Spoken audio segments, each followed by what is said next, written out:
Assalamualaikum warahmatullahi wabarakatuh. Perkenalkan semua, nama saya Nur Latifah Alfitri. Saya mahasiswi Universitas Syah Kuala di Fakultas MIPA pada program studi Manajemen Informatika dengan nomor NPM 250 870 11000032. Video ini untuk memenuhi tugas akhir saya pada mata kuliah Praktikum Statistika Komputasi. Selamat menyaksikan semua.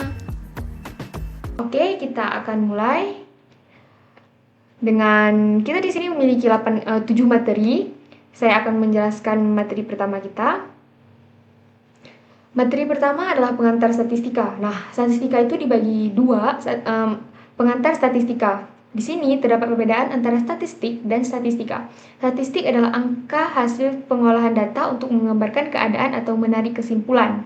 Itu seperti hasil dari pengolahan data yang sudah kita kumpulkan. Contohnya tinggi badan mahasiswa, nilai ujian. Sementara statistika adalah ilmu tentang pengumpulan, penyusunan, peringkasan, penyajian, analisis, interpretasi, dan pengambilan kesimpulan dari data. Intinya, statistik adalah hasil pengolahan data dan statistika adalah ilmu tentang pengumpulan data tersebut. Oke, selanjutnya. Nah, mengapa kita belajar statistika?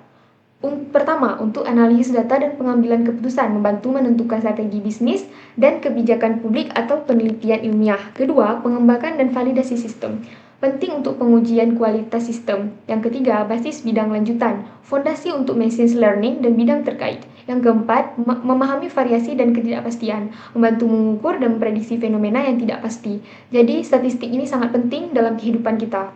Karena sering dipakai dalam kehidupan sehari-hari. Oke, selanjutnya. Nah, di dalam statistika kita memiliki ruang lingkup. Ada dua, statistika deskriptif dan statistika inferensia.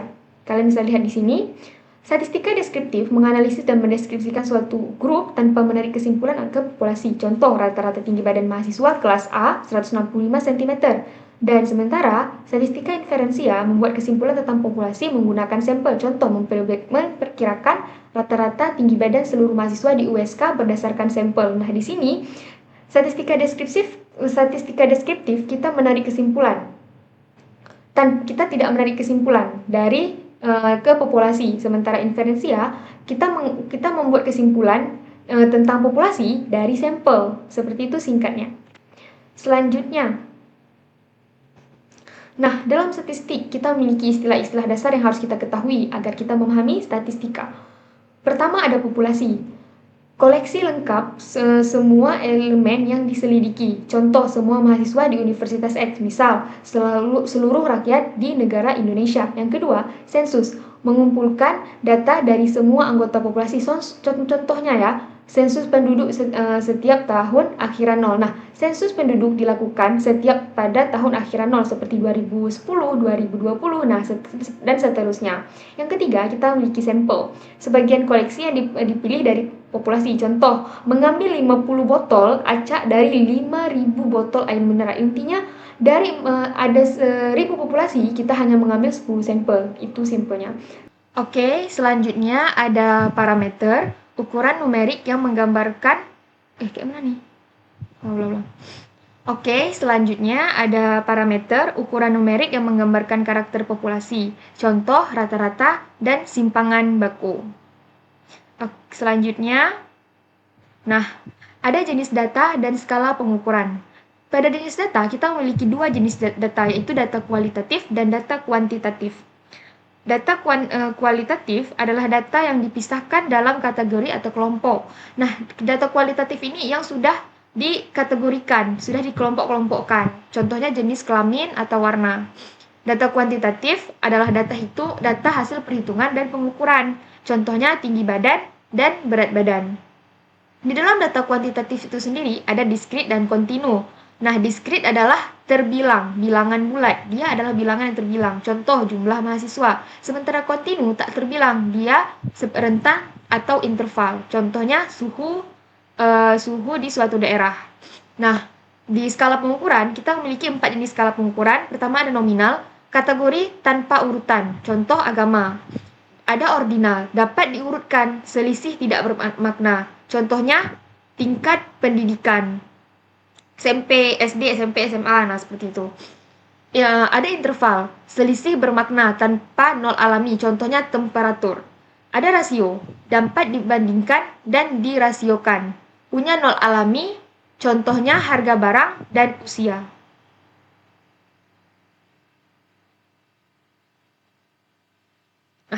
Selanjutnya ada materi kedua kita, statistika deskriptif. Nah, statistika deskriptif adalah metode untuk mengumpulkan, menyajikan, dan menganalisis data untuk memberikan gambaran umum. Statistika deskriptif itu teknik pengumpulan untuk memberi gambaran kepada orang lain secara umum.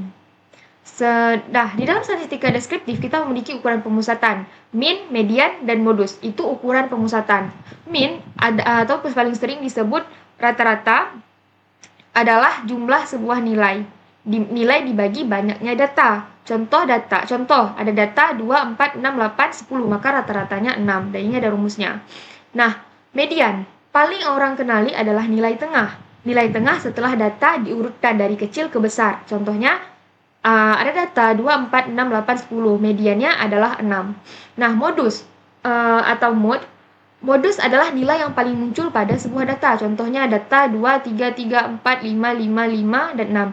Nah, modus di sini adalah 5 karena dia paling banyak muncul hingga 3 kali.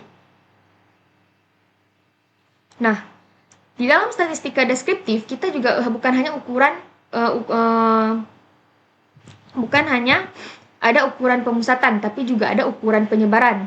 Ukuran penyebaran kita punya 4. Yang pertama ada range atau jangkauan.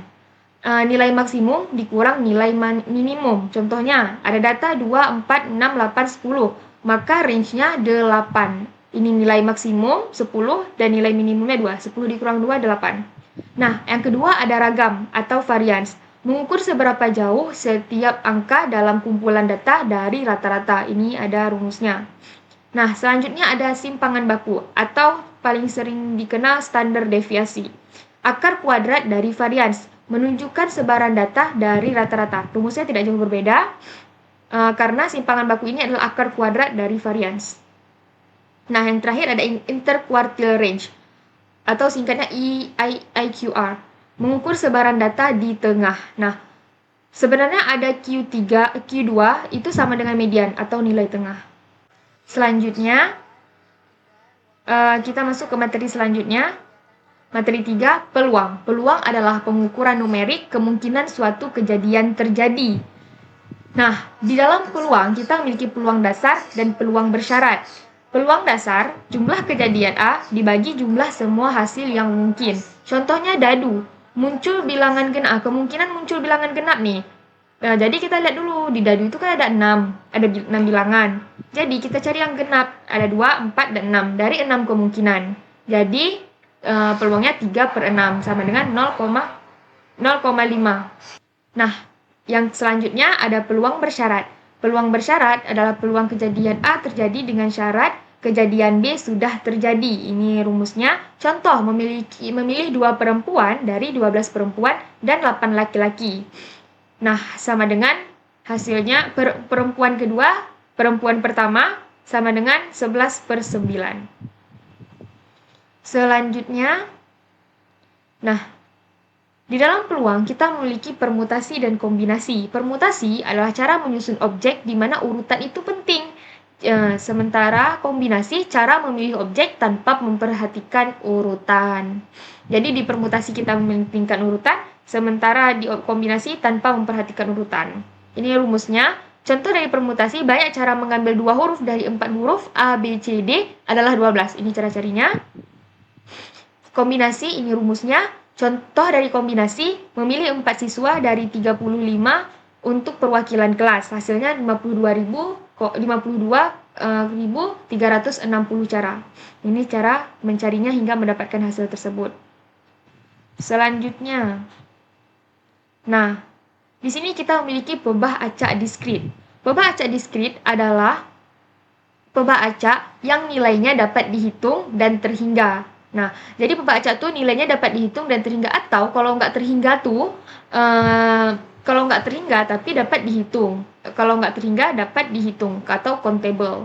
Nilai-nilai ini biasanya berupa bilangan bulat dan merepresentasikan kejadian yang dapat dihitung. Nah, konsep dasar dari pembaca diskrit ini sendiri merujuk pada nilai-nilai yang memiliki jumlah tertentu dan terpisah, seperti hasil lemparan dadu 1, 2, 3, 4, dan seterusnya. Nah, contoh jumlah gambar. Jika melempar 2 koin, pebah acak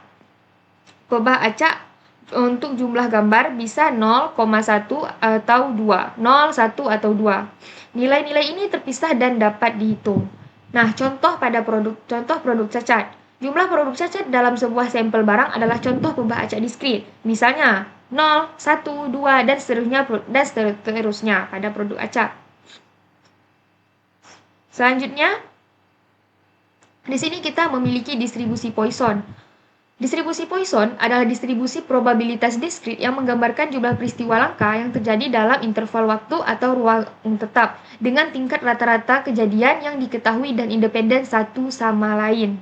Nah, karakteristik dari distribusi Poisson ini sendiri, jumlah kejadian dalam suatu interval bersifat independen. Kedua, rata-rata jumlah kejadian konstan dalam interval.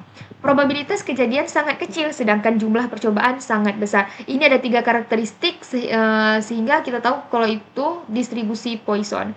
Nah, di sini ada formulanya dan ini penjelasan dari formula distribusi Poisson. Nah, selanjutnya di sini ada distribusi binomial. Tadi distribusi Poisson, sekarang distribusi binomial. Adalah distribusi probabilitas diskrit yang menggambarkan jumlah keberhasilan dalam serangkaian percobaan independen yang identik, di mana setiap percobaan hanya memiliki 2 hasil yang mungkin, berhasil atau tidak. Nah, di distribusi binomial ini, kita hanya memiliki 2 kemungkinan, benar atau salah, berhasil atau gagal. Nah, karakteristik dari distribusi binomial, setiap percobaan hanya memiliki 2 hasil yang mungkin. Misalnya berhasil, gagal, ya, tidak, benar, salah. Nah, itu distribusi binomial, karakteristik yang pertama. Kedua, jumlah percobaan adalah tetap dan telah ditentukan sebelumnya. Setiap percobaan bersifat independen satu sama lain. Nah, yang terakhir, probabilitas keberhasilan konstan untuk setiap percobaan. Nah, di sini ada formulanya atau rumusnya. Di sini ada penjelasan tentang rumusnya. Nah, di sini ada pebah acak kontinu. Pebah acak kontinu adalah pebah acak yang nilainya dapat mengambil setiap angka dalam rentang tertentu. Biasanya hasil pengukuran nilai-nilai ini tidak dapat dihitung satu persatu dan sering direpresentasikan oleh interval. Nah, karakteristik dari pebah acak kontinu ini, nilainya dapat berupa bilangan real, pecahan atau desimal, tidak ada batasan pada jumlah nilai yang mungkin dalam rentang tertentu. Probabilitas untuk nilai tunggal adalah 0. Yang terakhir dijelaskan oleh fungsi kepadatan probabilitas atau PDF. Contoh penggunaannya nih dalam kehidupan kita, dalam penggunaan sehari-hari ya, dalam yang bisa kita hitung dalam sehari-hari, tinggi badan siswa di kelas, berat buah apel dari sebuah perkebunan, waktu yang dibutuhkan untuk menyelesaikan suatu tugas, suhu ruangan selama 1 hari. Nah, ini contoh penggunaannya. Nah, jika tadi ada distribusi Poisson, sekarang kita memiliki distribusi normal. Distribusi normal adalah konsep fundamental dalam statistika yang menggambarkan penyebaran data dalam bentuk kurva lonceng simetris, di mana sebagian besar data terpusat di sekitar nilai-nilai rata, median, dan modus. Posisi dan sebaran kurva ini ditentukan oleh 2 parameter, yaitu rata-rata, yang menunjukkan pusat data, dan simpangan baku, yang menentukan seberapa lebar penyebarannya. Sederhananya, distribusi normal itu adalah menggambarkan data yang tersebar secara simetris untuk membentuk kurva lonceng, dengan pusatnya di rata-rata, dan lebar sebarannya tuh ditentukan oleh simpangan baku itu sendiri. Distribusi normal banyak digunakan dalam statistik inferensial karena sifatnya yang dapat memodelkan banyak data di dunia nyata, seperti tinggi badan manusia, tekanan darah, nilai ujian, atau kesalahan pengukuran. Jadi, distribusi normal itu banyak digunakan di statistika inferensial. Nah, materi kita selanjutnya yang keempat, pendugaan parameter dan pendugaan selang. Nah, pendugaan parameter adalah proses penting dalam statistika inferensial untuk membuat kesimpulan tentang karakteristik populasi berdasarkan informasi dari sampel. Ini menjadi jembatan antara data yang kita miliki dan pengetahuan yang ingin kita dapatkan tentang kelompok yang lebih besar. Nah, apa itu dugaan parameter? Lebih spesifiknya, pendugaan parameter merupakan metode untuk memperkirakan nilai-nilai karakteristik populasi seperti rata-rata, varians, proporsi yang tidak diketahui dengan menggunakan data yang diperoleh dari sampel yang representatif dari populasi tersebut. Tujuannya adalah untuk mendapatkan perkiraan yang sebaik mungkin tentang parameter populasi yang sebenarnya, yang seringkali tidak mungkin diukur secara langsung karena keterbatasan waktu, biaya, atau aksesibilitas. Nah, jadi singkatnya itu, pendugaan parameter adalah proses penting dalam statistika inferensial, yaitu membuat kesimpulan tentang karakteristik populasi berdasarkan informasi dari sampel. Ini adalah jembatan antara data yang kita miliki dan pengetahuan yang ingin kita dapatkan tentang kelompok yang lebih besar. Selanjutnya, pendugaan parameter itu dalam pendugaan parameter kita memiliki pendugaan titik. Pendugaan titik ada memberikan satu nilai tunggal sebagai taksiran parameter. Contohnya, rata-rata sampel digunakan untuk menaksir rata-rata populasi. Nah, ini ada rumusnya. Contohnya tuh didapatkan sampel sebesar 5 mahasiswa dengan tinggi badan 160, 165, 170, 175, 180 cm berdasarkan berapakah rata-rata sampelnya? Nah, rata-rata sampelnya itu 170 cm. Ini cara-carinya sebagai taksiran rata-rata populasi mahasiswa. Nah, setelah pendugaan titik, kita memiliki pendugaan interval, memberikan rentan nilai yang diyakini mengandung parameter dengan tingkat kepercayaan tertentu, misal 95%. Contohnya, rata-rata populasi berada di antara 50-60 dengan tingkat keyakinan 95%. Itu adalah pendugaan interval. Nah, sekarang kita masuk ke pendugaan selang. Pendugaan selang adalah metode untuk menentukan rentang nilai yang kemungkinan besar memuat parameter populasi, disertai tingkat keyakinan confidence level, misal 90%, 95%, atau 99%. Tingkat kepercayaan, ini cara carinya ya, probabilitas parameter populasi berada dalam interval. Contoh, interval 95%, artinya jika kita membuat 100 interval dari sampel berbeda, kira-kira 95 interval akan mengandung parameter sesungguhnya, dan 5%-nya lagi di luarnya. Nah, rumus untuk mencari pendugaan selang nih. Rumus untuk mencari pendugaan selang, kita memiliki banyak syarat di sini. Yang pertama, rumus yang rata-rata populasinya tidak diketahui atau standar deviasi populasinya tidak diketahui. Nah, ini rumusnya. Tidak diketahui ya, kita menggunakan t-test. Di sini, jika rata-rata populasi atau standar deviasi tidak diketahui, kita bergantung pada sampelnya. Kita bergantung pada sampel yang kita miliki. Cara-caranya. Nah, jika gunakan distribusi T student dengan derajat kebebasan N-1 untuk proporsi populasi. Nah, untuk proporsi populasi ini rumusnya. Di sini untuk rata-rata populasi tidak diketahui, kita berpatok pada sampel. Nah, jika rata-rata populasinya atau standar deviasi populasinya diketahui, nah kita menggunakan nilai Z. Kita menggunakan nilai Z. Ini penjelasan bagi rumus ya. Ini penjelasan bagi rumus. S ini sampel. Yang lain sama ya. Nah, kita memiliki contoh soal di sini. Sampel 100 mahasiswa, rata-rata tinggi badan 170 cm. Nah, standar deviasinya diketahui nih 10 cm. Hitung interval dari 95% selang kepercayaan. Jadi, interpretasinya nih, ini cara carinya. Di sini kita menggunakan, karena standar deviasinya diketahui, kita menggunakan rumus ini. Ini rumusnya. Nah, ini. Jadi dengan keyakinan 95%, rata-rata tinggi mahasiswa populasi diperkirakan antara 168,04 cm sampai 170,96 cm. Ini cara carinya. Z-nya ini Z tabel ya. Ini dari Z tabel. Nah, ringkasan dari perbandingan nih.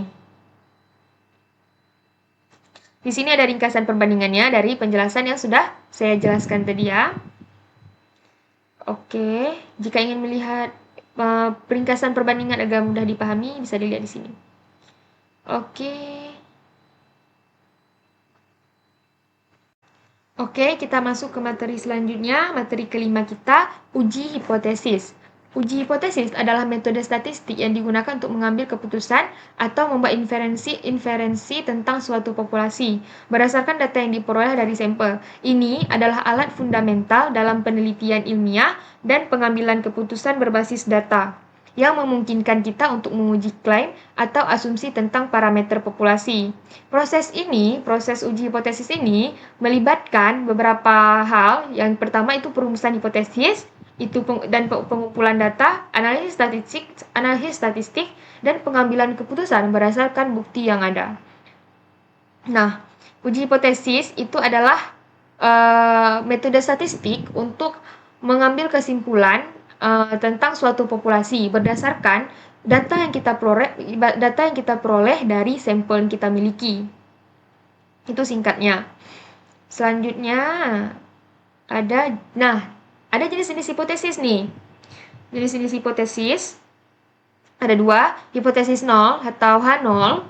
Pernyataan awal yang dianggap benar sampai terbukti salah. Jadi hipotesis 0 ini adalah pernyataan awal. Nah, yang kedua ada hipotesis alternatif atau H1. Pernyataan yang ingin dibuktikan dalam penelitian. Kalau hipotesis 0 itu pernyataan awal, kalau hipotesis H1 itu, hipotesis 1, itu pernyataan yang ingin dibuktikan oleh peneliti. Nah, di uji hipotesis kita memiliki 3 jenis pengujian. Uji hipotesis satu arah kanan, uji hipotesis satu arah kiri, uji hipotesis dua arah. Pada uji hipotesis dua arah ini menggunakan distribusi normal, sehingga data yang kita uji dianggap berdistribusi normal. Ini penulisan hipotesisnya. Nah, ini. Ya.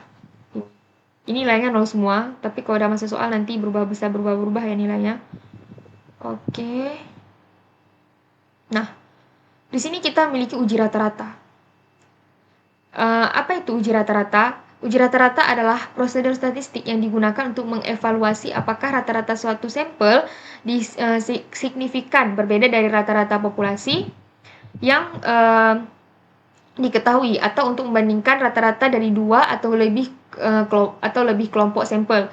Ini adalah alat fundamental yang membuat inferensi tentang parameter pusat suatu populasi atau perbandingan antar populasi.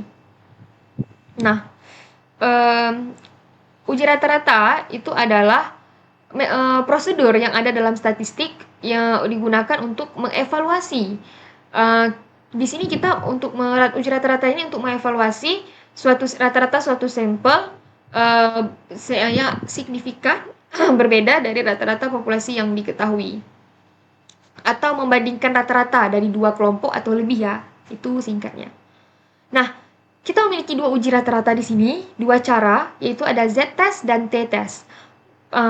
Saya jelasin Z-test dulu atau uji Z. Digunakan ketika simpangan baku populasi atau standar deviasi populasi diketahui. Ukuran NaN dan ukuran sampelnya lebih besar daripada 30. Jadi berarti di atas 30. Uji ini membandingkan rata-rata sampel dengan rata-rata populasi yang telah diketahui. Contohnya nih, mengetahui apakah rata-rata tinggi badan mahasiswa di universitas tertentu berbeda dari rata-rata tinggi badan mahasiswa nasional, dengan asumsi standar deviasi tinggi badan populasi tersebut. Jadi, syarat Z-test 2, jika simpangan baku atau standar deviasi populasi yang diketahui dan nilainya atau sampelnya lebih besar daripada 30. Uji T atau T-test digunakan ketika simpangan baku populasi atau standar deviasi populasi tidak diketahui dan ukuran sampelnya tuh lebih kecil daripada 30. Uji T menggunakan estimasi simpangan baku dari sampel. Nah, dalam uji T ini ada 3 syarat lagi yang berpengaruh terhadap sampelnya. Nah, jika uji T satu sampel apa itu? Dan dalam uji T ini kita memiliki 3 cara ya, 3 perbedaan. Beda-beda sampel, beda. dari perhitungan itu sendiri. Uji T 1 sampel, membandingkan rata-rata sampel dengan nilai populasi hipotesis. Uji T 2 sampel independen, membandingkan rata-rata dari 2 kelompok sampel yang tidak berhubung. Uji T sampel berpasangan, membandingkan rata-rata dari 2 pengukuran yang diambil dari subjek yang sama, misal sebelum dan sesudah intervensi. Nah, pemilihan antara uji Z dan uji T sangat bergantung pada pengetahuan tentang simpangan baku populasi dan ukuran sampel. Jadi di sini yang pentingnya tuh diketahui atau tidak standar deviasi populasi dan ukuran sampelnya. Kedua uji ini memiliki tujuan yang sama. Uji ini memiliki tujuan yang sama sebenarnya untuk menguji hipotesis mengenai rata-rata, namun dengan asumsi mereka yang berbeda. Nah, di sini kita lebih rincinya lagi uji rata-rata sampel kecil. Karena sampel kecil berarti uji T. Ketika informasi tentang simpangan baku populasi tidak tersedia atau ukuran sampel yang kita miliki relatif kecil, di bawah dari 30, kita menggunakan uji T. Uji ini dirancang khusus untuk mengatasi ketidakpastian yang lebih besar akibat data yang terbatas. Nah, ada beberapa syarat. Ada syaratnya. Ini kita jelaskan lebih spesifik. Sampel kecil digunakan untuk ukuran sampel di bawah 30 di mana data yang tersedia terbatas. Simpangan baku populasi tidak diketahui, standar deviasi populasi tidak diketahui. Berbeda dengan uji Z, kita tidak tahu standar deviasi populasinya sehingga mengandalkan estimasi dari sampel. Kita mengandalkan sampel di sini. Nah, di sini kita juga menghitung derajat kebebasan. Rumusnya tuh DF sama dengan N kurang 1, sampel dikurang 1, yang memengaruhi bentuk kurva distribusi T. Kriteria pengujiannya nih, penerimaan H0 atau hipotesis 0 jika nilai uji statistik berada di luar nilai kritis. Penolakan hipotesis 0 jika nilai uji statistik berada di dalam nilai kritis. Selanjutnya, masih di uji rata-rata sampel kecil, uji satu arah, dua arah. Uji rata-rata jika standar deviasi populasi tidak diketahui. Kita menghitung derajat kebebasan. Nah, ini rumus untuk menghitung statistik ujinya. Ini ya, kita menggunakan t-test.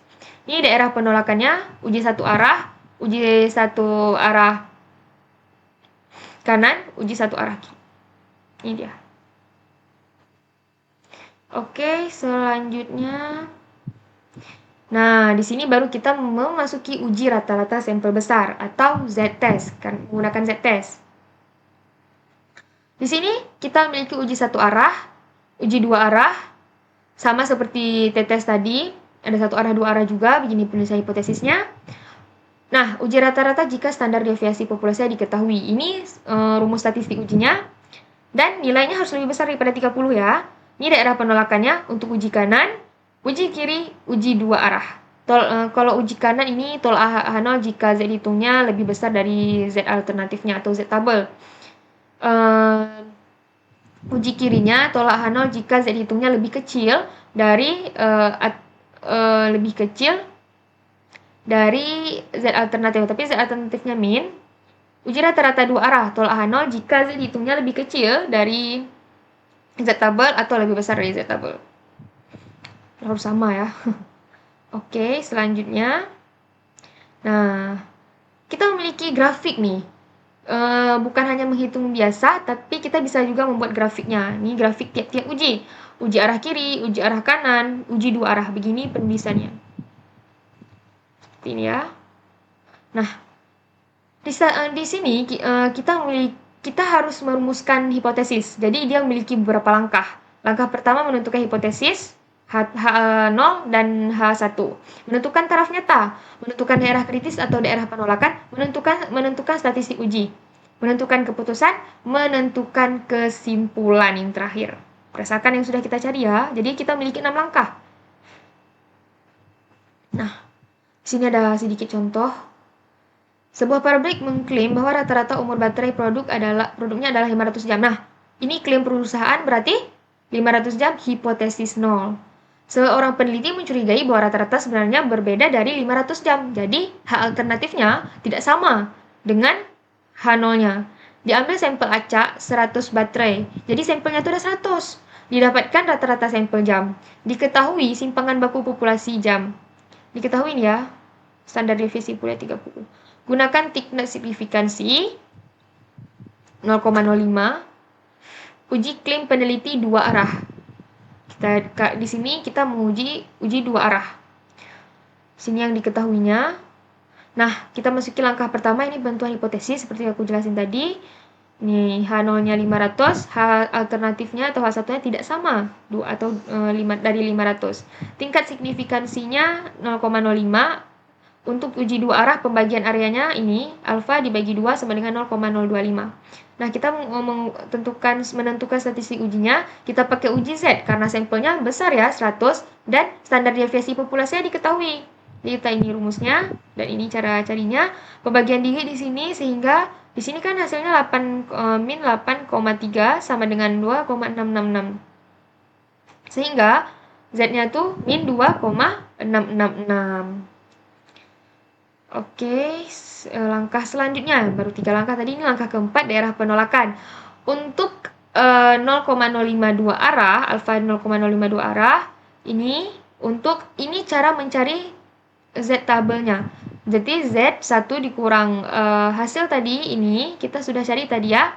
Di sebelumnya hasilnya berapa tadi? Nah, di sini kita dapat hasilnya ya. Sini kita dapat hasilnya tadi 0,025.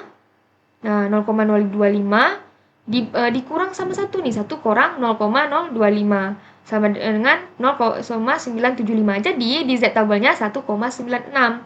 Daerah penolakannya Z hitung lebih kecil dari Z tabel atau Z hitung lebih besar dari Z tabel. Nah, langkah kelima, keputusan. Bandingkan statistik ujian dengan kritis atau p-value. Nah, statistik ujinya tuh, Z hitungnya tuh min 2,666. Karena min 2,666 lebih kecil dari Z tabel, berada di daerah penolakan. Tolak H0. Dan yang terakhir, interpretasi kesimpulan. Pada tingkat signifikansi 5%, terdapat bukti statistik yang cukup untuk menolak klaim bahwa rata-rata umur baterai sama dengan 500 jam. Dengan kata lain, data menunjukkan bahwa rata-rata umur baterai berbeda signifikan dari 500 jam. Rata-rata sampel itu ada 492 ya. Oke, kita masuk ke materi selanjutnya. Nah, materi regresi linier sederhana. Materi kita ke-6 ya.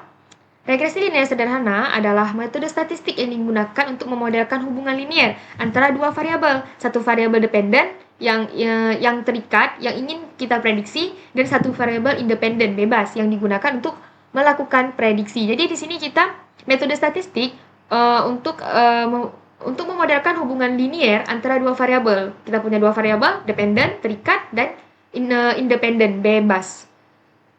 Beda fungsi. Kalau terikat ingin kita prediksi, sementara yang bebas digunakan untuk melakukan prediksi. Nah, variabel dependen nih, variabel yang ingin dijelaskan atau diprediksi. Ini adalah hasil atau respon yang sedang kita amati. Nah, variabel independen, variabel dependen ini lambangnya Y, variabel independen lambangnya X. Variabel independen adalah variabel yang digunakan untuk menjelaskan atau memprediksi variabel dependen. Ini adalah prediktor atau faktor penyebab. Ada intersip juga, lambangnya A kecil, nilai rata-rata variabel dependen ketika variabel independen bernilai 0. Nah, di sini selanjutnya model pada populasi, model pada sampel, dan persamaan regresi.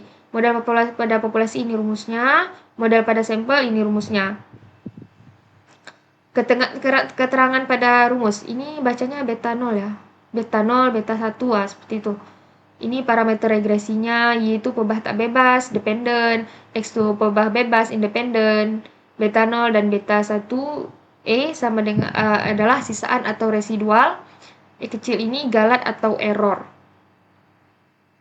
Nah, ini persamaan tadi pada populasi dan sampel, sekarang di persamaan regresi. Ini beta 0 tambah beta 1X, ini rumus mencarinya.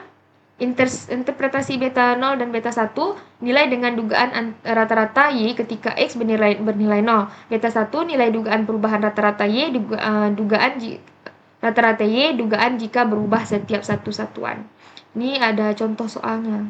Ya, ini bisa dilihat contoh soalnya secara spesifiknya lebih jelas lagi.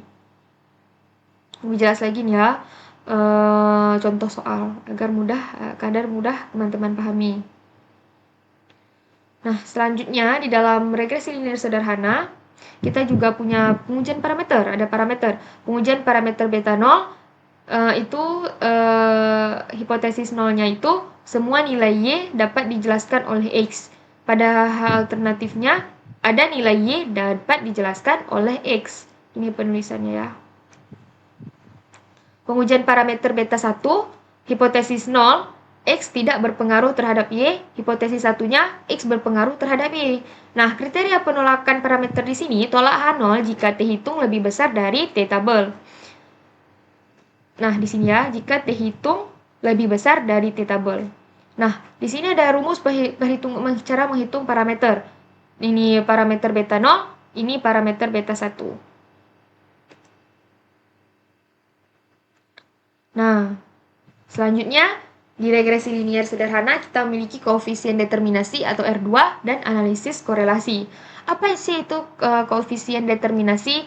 Setelah mendapatkan S kuadrat kemudian diakarkan lalu dimasukkan dalam rumus T, hitung koefisien determinasi adalah satu ukuran yang digunakan untuk mengukur pengaruh variabel independen terhadap variasi variabel dependen. Nilai koefisien determinasi berkisar antara 0 sampai 1. Pada regresi linear koefisien determinasi sering diartikan sebagai seberapa besar kemampuan sebuah variabel bebas dalam menjelaskan variasi dari variabel terikatnya. Ini rumusnya. Nah, interpretasi koefisien determinasi, misalkan nih diketahui koefisien determinasi itu 0,8516, artinya 85,16% keragaman Y dipengaruhi oleh X dan sisanya sebesar 14,84% dipengaruhi oleh faktor lain yang tidak dijelaskan oleh model. Analisis korelasi. Nah, selanjutnya dari analisis korelasi digunakan untuk mengukur kekuatan hubungan antara dua peubah koefisien korelasi. Peubah koefisien korelasi adalah salah satu ukuran untuk menyatakan keeratan hubungan. Jadi, kekuatan hubungan antara dua ukuran, ya. Rumusnya ini, nilai koefisien korelasi berkisar antara min 1 hingga 1. Kriteria nilai koefisien korelasi sebagai berikut ini ya. Kita masuk ke materi selanjutnya. Materi ANOVA, materi ketujuh ya, materi terakhir kita. ANOVA adalah teknik statistik yang digunakan untuk mengukur signifikansi perbedaan antara rata-rata kelompok yang berbeda dalam satu atau lebih variabel respon dalam suatu populasi. Nah, syarat uji ANOVA ya, syarat uji ANOVA itu ada 3. Data harus bersifat interval atau rasio, bukan ordinal dan nominal, interval dan rasio. Variasi dari setiap kelompok harus sama, uji homogenitas. Data harus berdistribusi normal, uji normalitas. Nah, ANOVA adalah teknik statistik untuk mengukur perbedaan signifikan antara rata-rata kelompok yang berbeda dalam satu atau lebih variabel respon dalam suatu populasi. Oke, di dalam ANOVA, kita memiliki one way and two way ANOVA. One way ANOVA digunakan ketika hanya terdapat satu faktor yang memengaruhi variabel respon. Contohnya saat seorang peneliti ingin mengetahui pengaruh jenis pupuk terhadap tinggi tanaman. Nah, dalam one way ANOVA, penentuan hipotesisnya, hipotesis 0 rata-rata tinggi tanaman darah antara jenis pupuk A, B, dan C tidak memiliki perbedaan. Hipotesis alternatifnya atau H1 minimal terdapat satu perbedaan yang signifikan pada rata-rata tinggi tanaman, perbedaan antara pupuk A dan B atau pupuk A dan C atau pupuk B dan C. Nah, yang kedua ada two-way ANOVA digunakan ketika terdapat dua faktor atau lebih yang mengaruhi variabel respon. Contoh kasus yang bisa dipecahkan dengan menggunakan ANOVA dua arah adalah saat seorang peneliti ingin mengetahui pengaruh di jenis pupuk dan frekuensi penyiraman terhadap tinggi tanaman. Nah, di dalam two-way ANOVA kita memiliki dua perlakuan untuk hipotesisnya.